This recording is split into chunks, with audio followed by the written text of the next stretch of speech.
बिस्मिल्लाहिर्रहमानिर्रहीम। अस्सलाम वालेकुम नाज़रीन, मैं हूँ मोगीस अली।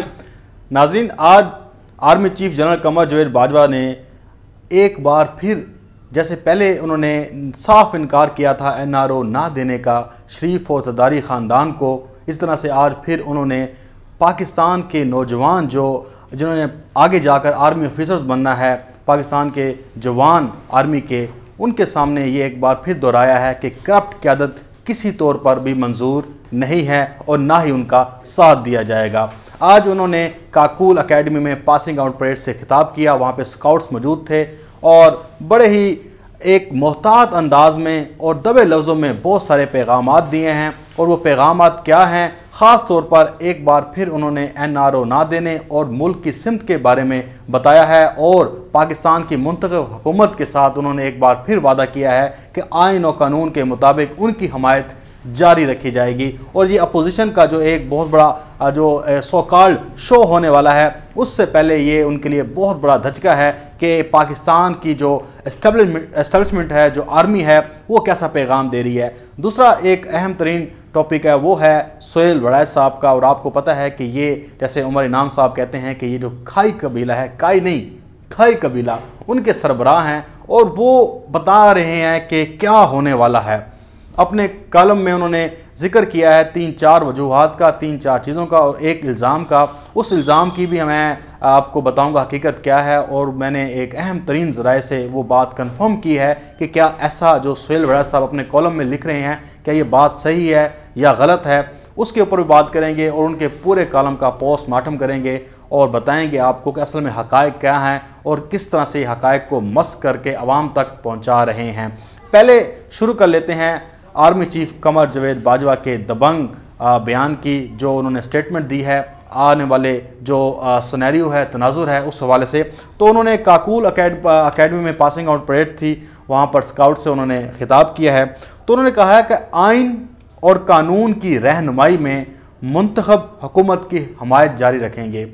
इसका साफ मतलब ये है कि अगले 5 साल तक हुकूमत की जो रहनुमाई भी है और उनकी जो हिफाजत भी है, वो पाकिस्तान की आर्मी ने करनी है और आइन और कानून के मुताबिक ही रहेगी। और ये जो मंजन बेचा जा रहा था कि एक ख़ास धड़ा जो है एस्टेब्लिशमेंट का, वो नवाज शरीफ के पीछे है, इससे ये तासुर ज़ाहिर होता है कि आर्मी जो है वो पाकिस्तान के मुंतखब वज़ीर-ए-आज़म के साथ खड़ी है। और सिर्फ खड़ी नहीं है, उसका बाकायदा वो ऐलान भी कर रहे हैं और लोगों को बता भी रहे हैं कि भाई आइन और कानून के मुताबिक इस वक्त पाकिस्तान का मुंतखब वज़ीर-ए-आज़म इमरान खान है। इसके खिलाफ ज़रा हल्की से भी आंकी फेंकी की गई तो फिर जैसे इमरान खान साहब ने भी कल कह दिया था कि NRO मैंने नहीं देना, और उन्होंने भी साफ अल्फाज में कहा कि अगर किसी ने कानून तोड़ा तो फिर उनका जो मस्कन है वो जेल होगा। जेल ये VIP नहीं जिसमें नवाज शरीफ रहता रहा है और वहाँ पे भी कहता था कि जैसे मुझे मोटे मोटे मच्छर काटते हैं, लाल बेग काटते हैं। उन्होंने कहा कि गरीबों की जेल में डाला जाएगा। उसके बाद आर्मी चीफ का एक और जो बयान है, उन्होंने कहा कि दुश्मन हमारी कामयाबी को देखकर मायूस हो रहा है।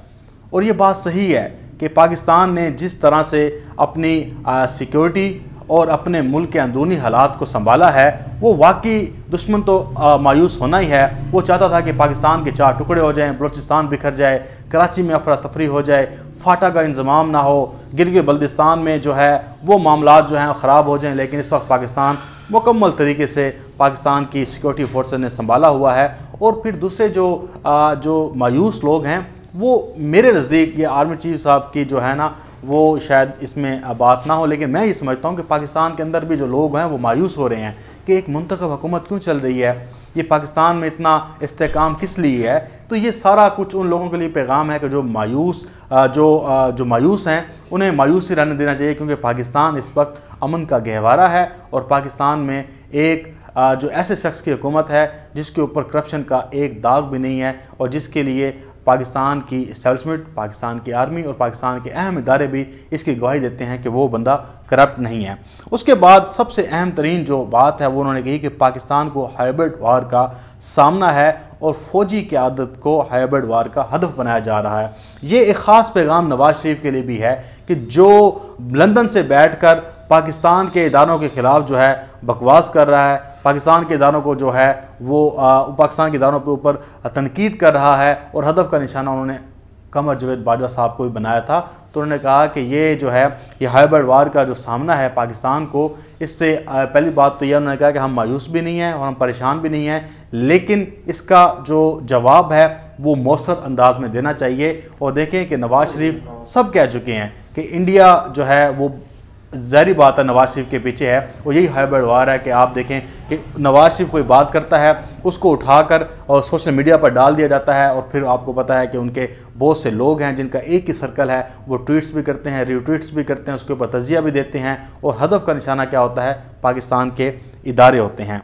तो आर्मी चीफ ने कहा कि तनकीद इस बात का सबूत है कि हम दुरुस्त सिमत में जा रहे हैं, और ये बात सच है कि जो तनकीद की जा रही है पाकिस्तान के इदारों पर, पाकिस्तान की फ़ौज पर, वो इस बात का सबूत है कि जो नवाज शरीफ है वो तो सब कुछ हार चुका है, उसके पास अब कोई कुछ भी नहीं बचा, वो उसने लंदन में रहना है, पाकिस्तान वापस आना नहीं है, वो अल्ताफ़ हुसैन सानी बन चुका है, जाती उम्रा जो है 90 बन चुका है, वहाँ पर फ़ोन आते हैं अल्ताफ़ हुसैन की तरह नवाज शरीफ के, और वो बातें कर रहे होते हैं। तो ये जो सारा मामला है, अब जो अपोजिशन हार चुकी है और तनकीद की जा रही है आर्मी पर, फ़ौज के इदारों पर, तो ज़ाहिरी बात है इंटरनेशनल एस्टेब्लिशमेंट को खुश करना है, भारतीय लॉबी को खुश करना है, मुस्लिम ममालिक को खुश करना है, और बताना है कि हमारे साथ तो बहुत जुल्म हुआ, हमें जो निकाला है वो एस्टेब्लिशमेंट ने निकाला है, लेकिन ये कोई नहीं बताएगा कि आपकी जो करप्शन है, टीटीज़ देख लें, कमेटी चोर देख लें, आप फेक अकाउंट्स देख लें, यानी कि दुनिया का जो 2 नंबर कारोबार है वो शरीफ ख़ानदान ने किया है या ज़रदारी ख़ानदान ने किया है। ये यहाँ तक क्या है कि अपने घर वालों के साथ देखें ना कितनी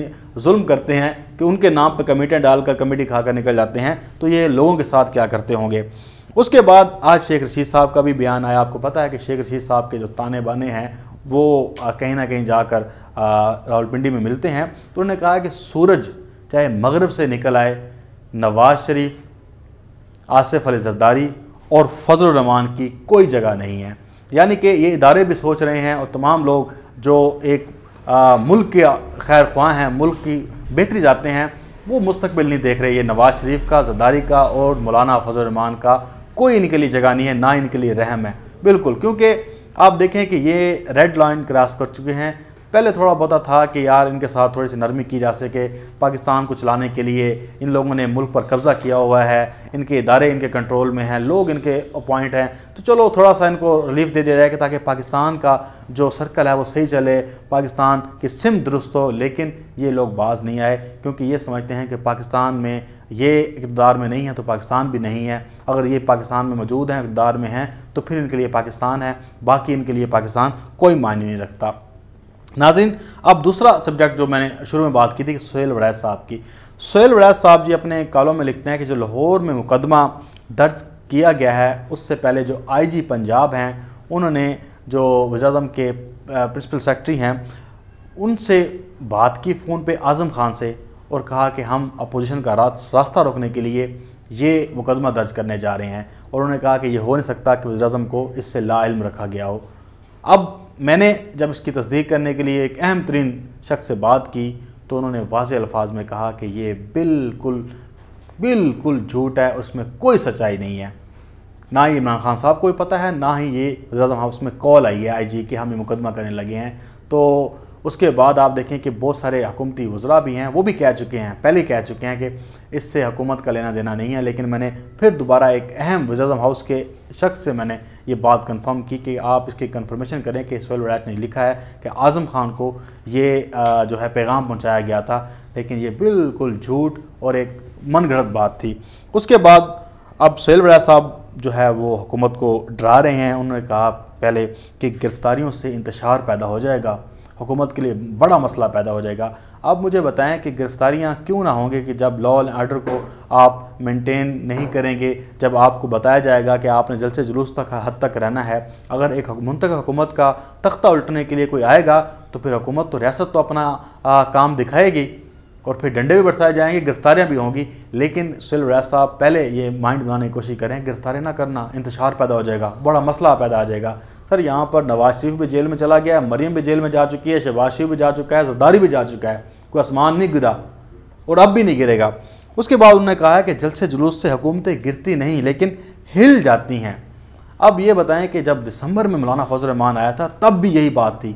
हालांकि इमरान खान उस जलसे के बाद, उन धरनों के बाद सरखरू होकर निकला और आज तक इनके ऊपर धब्बा है कि आप लोग बाहर निकले थे और हुकूमत को गिरा नहीं सके थे, बल्कि हुकूमत और ज़्यादा मजबूत हो गई थी इन जलसे जुलूसों के बाद। तो अब भी ऐसे है, ये करके देख लें, ये कल को फिर शर्मिंदा होंगे और इनको बार बार कहा जाएगा कि आप तो कहते थे कि हम हुकूमत गिराने आए थे, अब आपके साथ क्या हुआ है।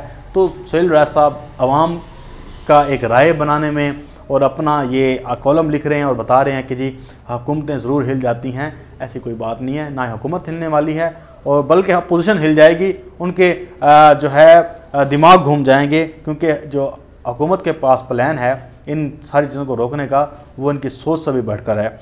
उसके बाद ये है, उन्होंने कहा है कि अंदाज़ा है हुकूमत जो है अपोजिशन को फ्री हैंड नहीं देगी। तो ज़ाहिर बात है नहीं देगी सर, ये कोई पाकिस्तान के झंडा लहराने आ रहे हैं पार्लियामेंट के ऊपर, या पाकिस्तान का कोई मोर्चा जो है आगे फतह करने जा रहे हैं भारतीयों का, या कुछ ऐसा करने जा रहे हैं कि जिससे पाकिस्तान जो है फैटफ की ग्रे लिस्ट से निकल जाए, वाइट लिस्ट में आ जाए, या पाकिस्तान का लूटा हुआ पैसा वापस करने जा रहे हैं। ये मुंतखब हुकूमत पर चढ़ाई करने जा रहे हैं, तो उसको फ्री हैंड कैसे दिया जाए?